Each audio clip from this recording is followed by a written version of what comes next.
Welcome to Chillin' 101. We hope this video helps. You will begin by confirming prerequisites. Sign into the same Apple ID on the Mac and the iPhone and enable iCloud calendars.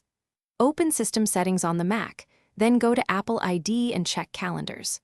Once done, on the iPhone Open Settings, tap your name, select iCloud, and toggle Calendars on.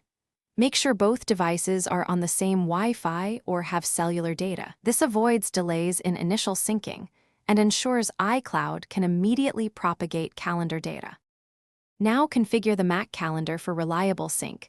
Open Calendar, then Calendar Settings or Preferences and choose Accounts. Confirm your iCloud account is listed and Calendars is checked.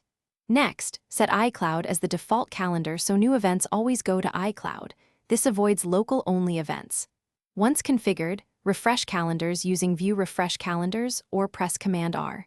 This forces upload of pending events to iCloud so they appear on your iPhone. If you create an event, give it a minute to propagate.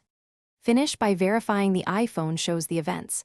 Open the Calendar app and pull down to refresh. New items should appear. If events are missing, sign out of iCloud on one device and sign back in, or toggle Calendars off then on in iCloud settings. This forces re-download. Also check iCloud storage space and make sure date and time are set automatically on both devices. Mismatched times can prevent proper sync. If issues persist, restart both devices and repeat the refresh step. Thanks for watching. Consider subscribing if we helped you.